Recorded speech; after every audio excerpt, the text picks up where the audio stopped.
الحمد لله رب العالمين الرحمن الرحيم مالك يوم الدين إياك نعبد وإياك نستعين اهدنا الصراط المستقيم صراط الذين أنعمت عليهم غير المغضوب عليهم ولا الضالين آمين. یہ قرآن حکیم کی ترتیب کے لحاظ سے پہلی سورت ہے، لیکن نزول کے اعتبار سے یہ پانچویں سورت ہے۔ ایک ہے قرآن کی ترتیب جو اس وقت ہے، سب سے پہلی وہاں سورۃ فاتحہ ہے، لیکن جو نزول کے اعتبار سے ہے، جیسے آپ حضرات کو اکثر کو پتہ ہے کہ وہ سورۃ علق ہے۔ اقرأ بسم ربک الذی، غار حرا کے اندر جو سب سے پہلی وحی نازل ہوئی تھی نبی پاک صلی اللہ علیہ وسلم پر، وہ کیا تھی؟ اقرأ بسم ربک الذی خلق خلق الانسان من علق اقرأ وربک الاکرم الذی علم بالقلم علم الانسان ما لم یعلم۔ تو یہ نزول کے اعتبار سے پہلی ہے، لیکن قرآن کی جو ترتیب ہے اس لحاظ سے سورۃ الفاتحہ یہ پہلی سورت ہے۔ یہ قرآن کی اس سورت سے ابتدا بھی ہو رہی ہے، اور یہ اللہ کے ہاں اس کی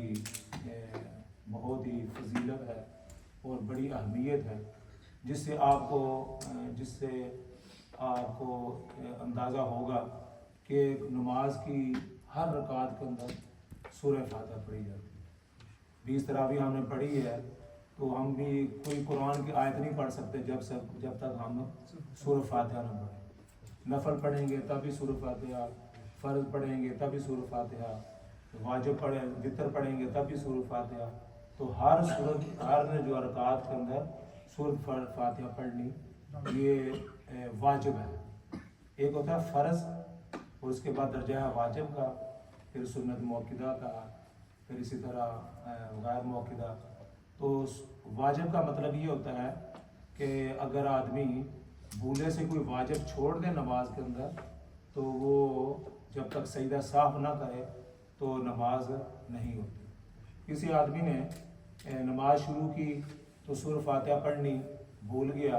تو کوئی آیت شروع کر دی، الم تری کیف فعل ربک یا انا اعطیناک الکوثر، اس کے بعد رکوع میں چلا گیا، پھر خیال آیا کہ میں نے تو سورہ فاتحہ نہیں پڑھی، تو اب وہ ہے کہ وہ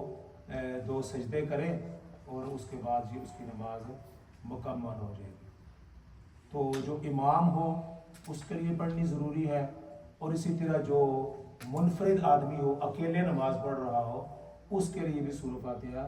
ہر رکعت کے اندر پڑھنی یہ ضروری ہے۔ صرف اس سے مقتدی کو استثناء حاصل ہے، جو پیچھے مقتدی کھڑا ہوتا ہے اس کو استثناء حاصل ہے کہ وہ جب امام پڑھ رہا ہو تو وہ ان کی قرات جو ہے مقتدیوں کی، امام کی قرات ان کے لیے کافی ہے۔ من کان لہ امام فقرات الامام لہ قرات، نبی پاک صلی اللہ علیہ وسلم کی حدیث ہے کہ جس کا امام مقرر کر دیا گیا ہو اس کی قرات مقتدیوں کی قرات ان کے لیے، مقتدیوں کے لیے کافی ہے۔ تو اس میں اختلاف بھی ہے کہ امام بخاری جو ہے، امام شافعی، اسی طرح دیگر ائمہ کہتے ہیں کہ نہیں، جس طرح امام کے لیے ضروری ہے مقتدیوں کے لیے بھی ضروری ہے۔ اس میں پھر دو قسم کے امام ہیں۔ وہ کہتے ہیں کہ جو جہری نمازیں ہیں اس میں تو نہ پڑھیں، امام احمد بن حنبل رحمۃ اللہ علیہ وہ کہتے ہیں کہ جو جہری جو نمازیں ہیں، کہ جب امام ظہر سے پڑھ رہا ہو اس وقت نہ پڑھے، لیکن جب امام سری نمازیں پڑھ رہا ہو تو پیچھے اگر کوئی مقتدی پڑھ لے تو کوئی حرج نہیں، لیکن اس پر ضروری نہیں ہے۔ تو بہرحال یہ ایک مسئلہ تھا، لیکن سورۃ فاتحہ اس کے بہت سارے، امام جلال الدین سیوطی نے ان کی کتاب ہے الاتقیہ الاتقان، اس کے اندر اس کے 25 نام جو ہے نا وہ شمار کیے ہیں۔ اس میں سے ہے فاتحۃ الکتاب، فاتحۃ القرآن، ام الکتاب، ام القرآن، بے شمار ان کے، اور اسی طرح الرقیہ یعنی راقیہ، اور اسی طرح الشفاء۔ یہ سورہ فاتحہ جو ہے اس کو شفا بھی قرار دیا گیا ہے۔ شفا کس طرح ہے کہ کوئی آدمی اگر بیمار ہے تو اس کے لیے علماء نے ایک نسخہ تجویز کیا ہے کہ جو شخص صبح کی فجر کی سنتیں اور سنتوں اور فرض کے درمیان، صبح کی سنتوں اور فجر کے درمیان، فرض نماز کے درمیان 40 مرتبہ پڑھ کر کسی پانی کے اوپر دم کر کے جو مریض ہے اس کو پلائے گا تو انشاءاللہ العزیز اس کو شفا ہوگا۔ لیکن یہ ہر آدمی کے لیے ممکن نہیں ہوتا، اور ہر آدمی کے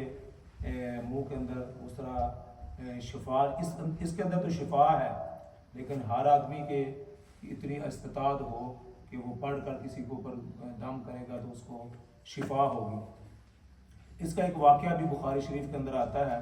کہ نبی پاک صلی اللہ علیہ وسلم نے ایک لشکر بھیجا، تو وہ لشکر کہیں گیا ہوا تھا، تو وہ عرب کا یہ معمول ہے کہ جو وہاں سے قافلے گزرتے تھے، اس وقت ہوٹل وغیرہ نہیں ہوتے تھے، تو جو جس بستی سے گزرتے تھے